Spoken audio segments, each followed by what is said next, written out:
Hey guys, Kyle, the Death Knight of Anime here, bringing you my review of My Hero Academia, Chapter 222. And, yeah, this was definitely a chapter. I'll say that right now. This was definitely a chapter, and continuing from last week, it was very much a chapter that was focused on pretty much Shigaraki. But the thing that, honest to God, scared scared me the most after reading this chapter after reading this chapter I is just how quickly I went from being kind of invested in Shigaraki as a character to being fully on board with him as the main antagonist. And I'm dead serious when I say that, because this pretty much chapter was so fucking heavy to the point. Like, just in this one chapter, that there was so much heavy stuff that was revolved around from Shigaraki as a character, that after this chapter, he has my full undivided attention. And on that note, on that note, it should be noted in this chapter that of course we basically get a lot more on basically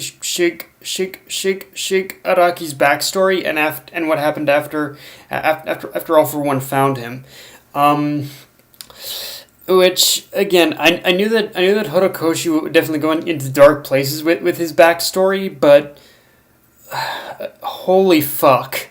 I mean, with Shigaraki's backstory, it's one of those where we basically kind of already had an idea of what happened, pretty much on what happened based off the first time we basically see him. We basically see the hand covering his face basically fall off, and him calling that hand father. But just witnessing those flashbacks and the utter tragedy that came with him developing his quirk, was it was hard to stomach. I'll say flat out, just witnessing his backstory, it made me queasy. I almost felt that there was times where I was going to vomit in the same way that we see the young we see from basically Shigaraki when he was young. Like, I thought I was going to vomit in that exact same way with this chapter. Like, it's not that I'm this, and it's one of those things where, and the reason why I'm saying that it was hard to stomach is not because I think what he did was basically vile or disgusting. Like, again, it's tragic, and but just seeing all of it play out is just, it's one of those things where you really can't help but feel, oh my.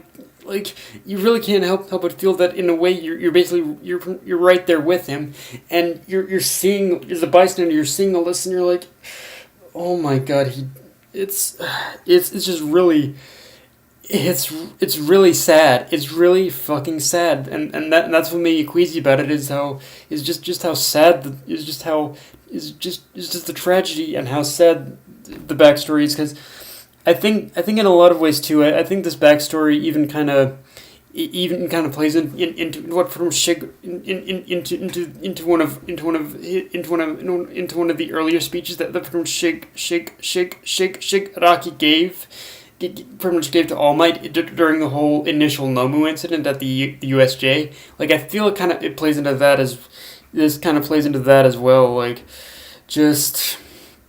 Yeah, what more can I say, honestly? Like, what can I more than I can say other than Shigaraki as a character, he's got my attention, and I'm just so excited to see as to where this character goes now. Now let's talk about the resolution that Shigaraki comes to, because in most cases of villains who want to destroy the world, there is always a danger of them being one-dimensional. But in Shigaraki's case, his own experiences in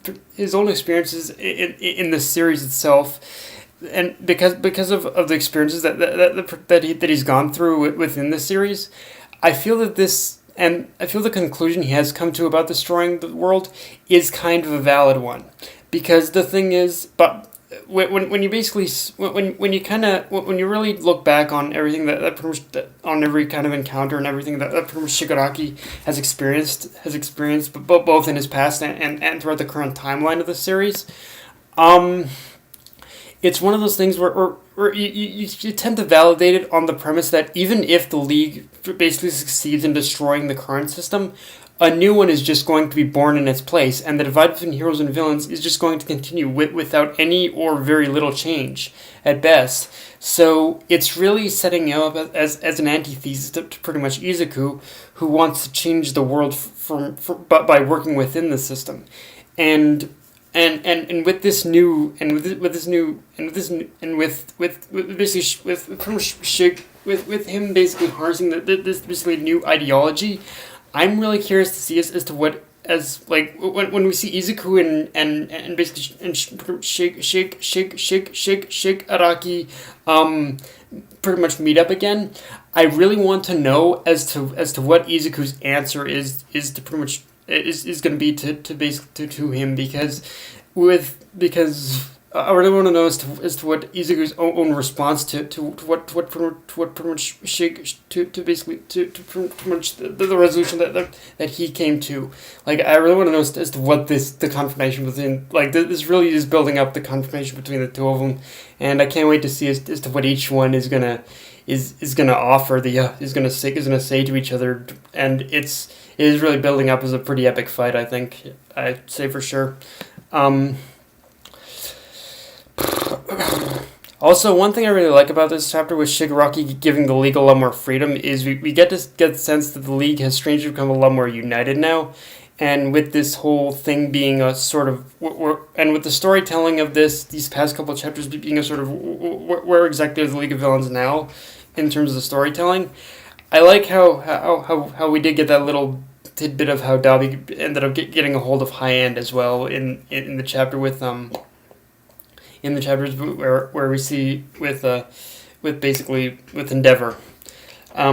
But yeah, and with the tagline at the end, suddenly the whole destruction of the League of Villains does take on a whole new meaning. Like, I guess by all technical purposes that the League of Villains is disbanded, but they're still but they've been in a way also pretty much reborn as this brand new like group and organization, and they're that's still working towards pretty much changing the society, but they're doing it in their own way, and they're not bound by pretty much but they're not bound specifically by basically following each other anymore. That they're pretty much following what they believe to be their pretty much own way of solving the problems of this society, and in a weird way that definitely makes and. Again, pretty much going back to the resolution that basically Shigaraki came to, in a lot of ways with them like adopting this whole new this new setup with how they're doing things, it really puts into perspective that these villains are actually might in fact be almost a little bit of a bit more of a changing force than we realize almost. One thing I am really curious to see as to one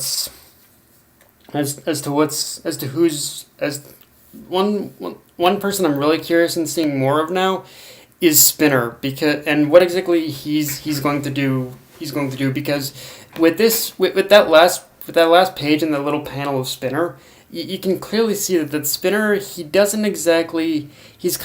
Spinner himself, he's kind of very unsure now. He doesn't know what exactly he wants to do. So I'm curious as to what Spinner's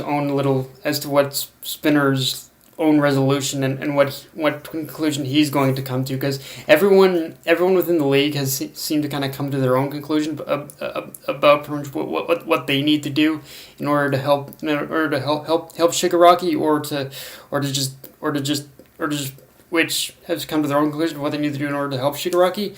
But with Spinner, he really doesn't seem to know as to what he wants to do now, even after all this. So yeah, I'm curious as to what that development's going to look like for him. And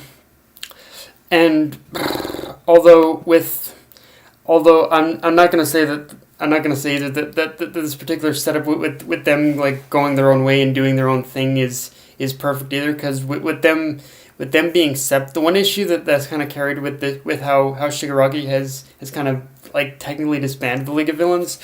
The one issue that does arise now is that everyone is easier targets from just the Liberation Army. So while I think they are all going to grow stronger, it does put a lot more. Well, it does put a bigger target on each of their backs now. But yeah, guys, that's my review. If you enjoyed the video, like, comment, subscribe. I'm on Twitter, Facebook, and it was your Crunchyroll. Dead Knight of Anime, signing off. Later, guys.